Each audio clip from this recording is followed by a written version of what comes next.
We are ready to complete the zipper pouch by doing what I'm going to refer to as the side seams.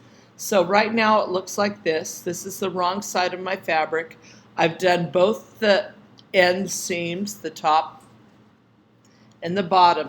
Now I'm going to pull from side to side, and now I have another seam to be sewn. And these side seams are going to make the box in our pouch. Once again, notice that everything is not even. It's going to happen to you. It's happened to me. No sweat. I'm just going to take my scissors, even that up, cutting as straight as possible. Now do you see how I have a perfect side seam? I'm going to go to my machine, as I did before, on the ends.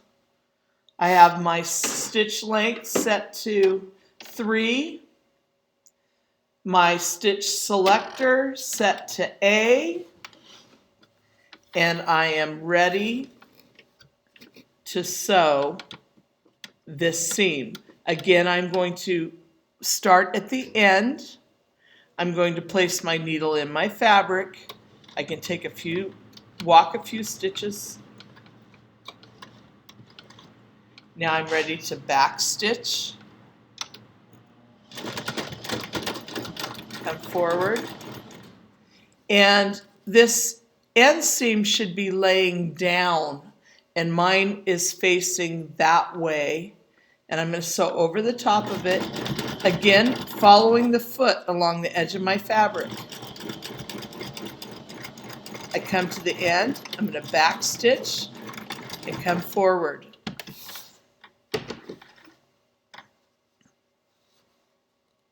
Cutting my threads as I go. You see now that I have that seam. I'm going to go ahead and set this to SS and this to D.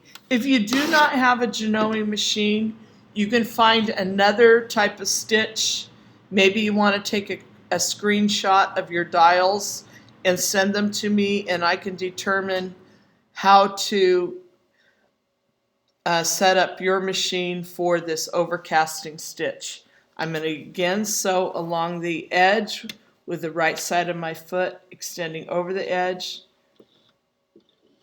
needle in the fabric, and I'm ready to go.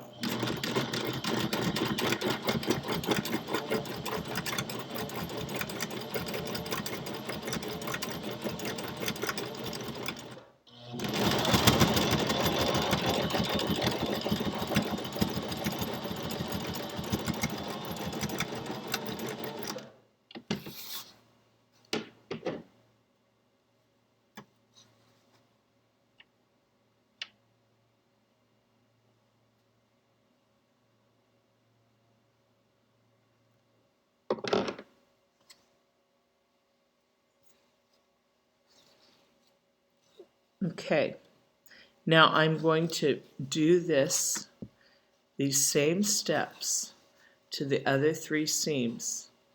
I pull it out. I see that it's not even. I'm going to take my scissors. I'm going to even that seam, cutting off as little as possible. I really don't want to lose a lot of my pouch. That's all I cut off to even it out. Now I'm ready to sew. And I'm going to sew just as I did on all 4 corners.